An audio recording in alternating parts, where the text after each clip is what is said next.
Hey guys, it's me Seren back with another car video.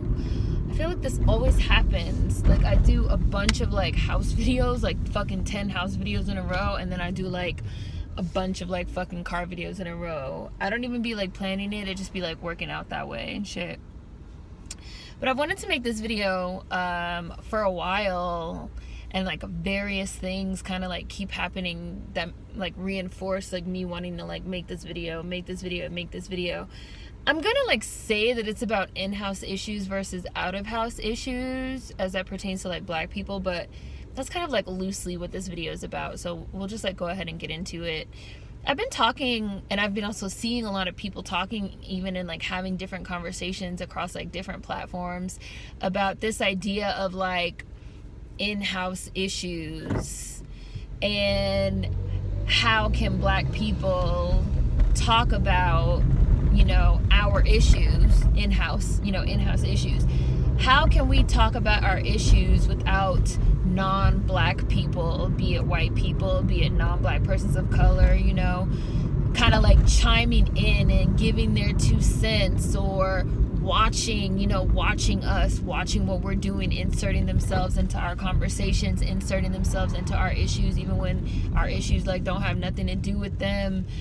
And is there a way to create spaces for black people to talk and have conversations and deal with a lot of these you know, issues, be it online spaces, be it real life spaces?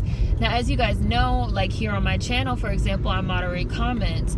A big part of why I started moderating comments is because I felt like there were people, black people specifically, because like I'm black, I make my videos for black people, like period. Like Toni Morrison says, like I write for black people, like I write about black people, like that is who my audience is, period. I felt like there were people, black people, that wanted to have certain conversations about in-house issues, about topics that mattered to us and impacted us, topics that I was making videos about, and they wanted to have conversations in the comment section, but they couldn't do that because you have like white people, trolls and racists running amok. You have fucking non-black persons of color running amok, throwing they, well, I'm fucking this and this and this, and it doesn't bother me. Like, well, it has nothing to do with you. Like, nobody cares about your fucking opinion. Like, no one cares.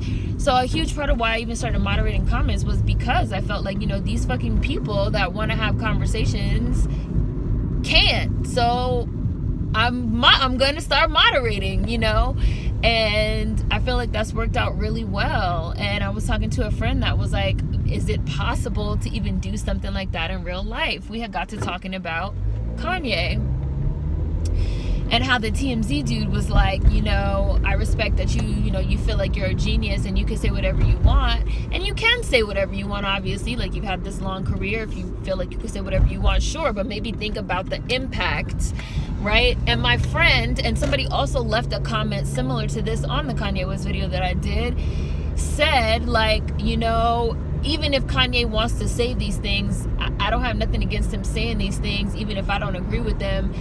But the fact that he went on this like white-owned platform, you know, he went on TMZ to talk about, you know, to talk about these issues of, you know, you want to talk about like mental slavery or American chattel slavery, not even strictly mental slavery, but you want to talk about black people issues, but you're going to go talk about it on this like white platform instead of like keeping it in-house. You know what I'm saying? Like, you airing our dirty laundry in a sense, and you have to think about the impact, which is what TMZ dude was saying.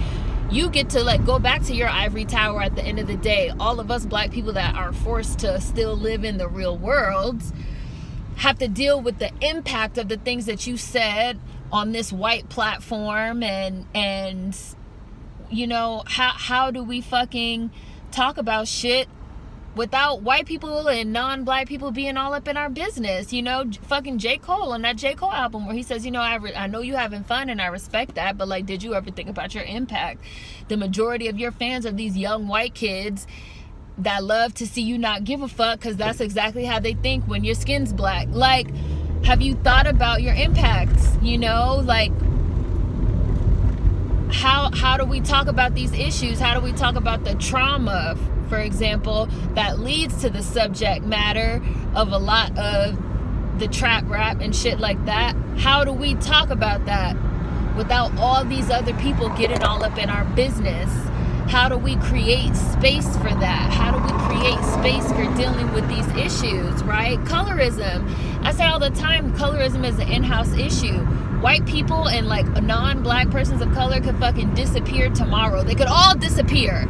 And niggas would still have to deal with colorism. Colorism would still be an issue in our communities because the colonization has like dug its roots so deep into us and into our fucking psyches that shit would still be an issue in our communities. So how do we deal with colorism, which I've said before? Anybody that like has watched some of my old videos on colorism and stuff like that like knows I've said that before. Like, so how do we create spaces to talk about this shit ourselves in-house, independent of, you know, and now it's even worse with like the social media and everybody getting like a hold of what we're talking about and blowing it up. I mean, and that's not new. Like historically, let me roll this window up. Historically speaking, like everybody has always been all up in the motherfucking business of niggas and making our shit into their shit, even making our problems and trying to make our problems into their problems. Like the whole Shea Moisture fucking campaign. Black women started the whole, you know, natural hair movement, and now you have fucking Becky with the red hair talking about, oh, Shea Moisture is helping me embrace my red hair. Like, bitch, that wasn't even the point. Like, it was very specific, to black women that had a very specific type of situation that we were dealing with our hair, and now all of a sudden that shit has like morphed into like everyone should just accept, you know, the way that they are. Like, that's not the way that this shit started, you know. Like, everything that we do gets just latched onto. So again, how do we discuss our issues? How do we create physical spaces as well as digital spaces that are in-house, that are motherfucking colorids only? Okay, like, that is something I've really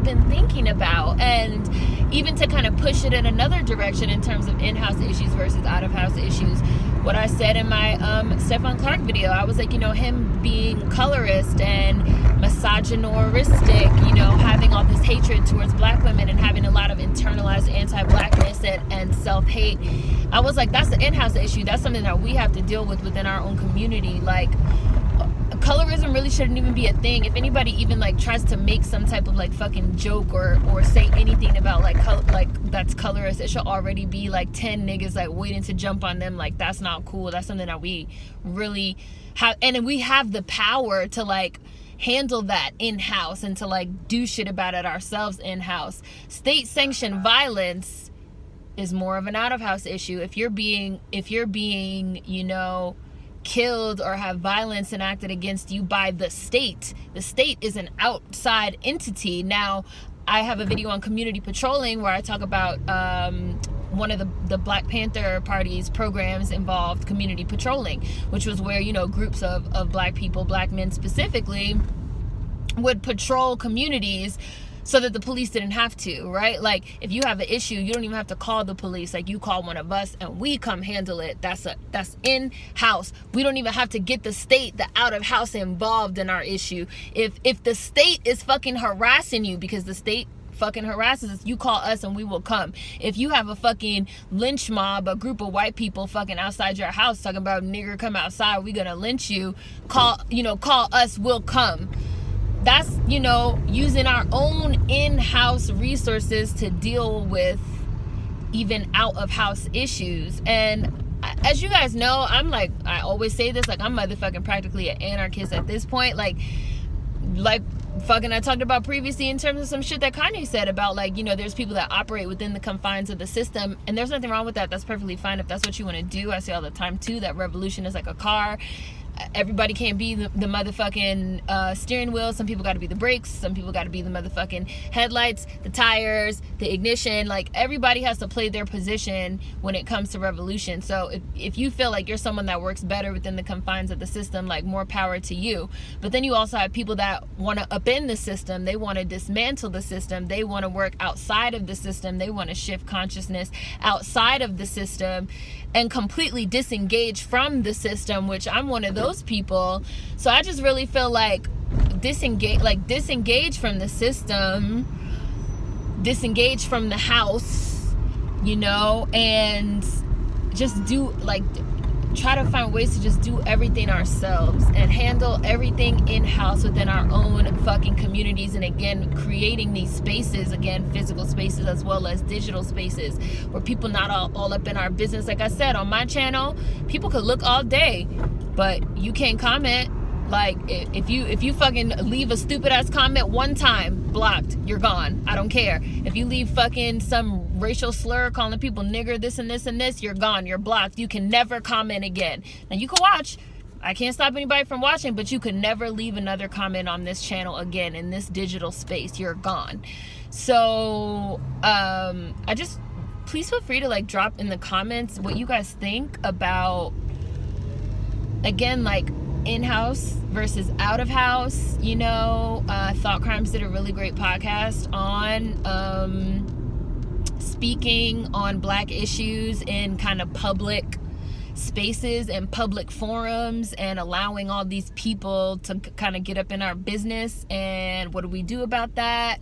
Like I said, I saw a lot of people, somebody like left a great comment on the Kanye video about, you know, he's on this white platform airing out his feelings about Black people specifically. Is that appropriate? The K.O.D thing about the impact, the Donald Glover thing, even there were some people that were leaving comments that were like, who is the target audience for this? Which was exactly how I also felt about Get Out. For anybody that remembers my Get Out review, who is the target audience for this? Like, who did he make this for? Like, what, like, they were like, I feel like the target audience for this is white people. Black people know, just like I said in my video, they were like, Black people know that this is America. Black people live it every day. So who is even the target audience for this? And like, what does that even say about the work? The person that left the video called it revolutionary entertainment. Whoever you are, if you're watching this video, that was one of the best shits I've read in a long time, because I feel like a lot of shit nowadays falls into that category. They said, you know, it's revolutionary entertainment. It's putting Black issues on display for non-Black people, basically. It's talking about Black issues, and the target audience isn't even niggas. Like, the target audience is basically non-Black people. So what does that even say about the work? What does that even say? Like, you're not trying to, like, have a dialogue, which I said in my video as well. Donald Glover never seems like he's coming from a place of I love you and I want to help you. You're not trying to have a dialogue with your fellow Black people in-house about how do we handle these issues. You putting the issues up on the Summer Jam screen for white folks. Like, what is the impact? Who is your target audience? How do we handle these issues in-house instead of out-of-house? Inviting all these people up in our business. How do we create physical as well as digital spaces that are just for us to deal with these issues? Let me know what you guys think in the comments. Food for thought as always. See you guys next time. Peace.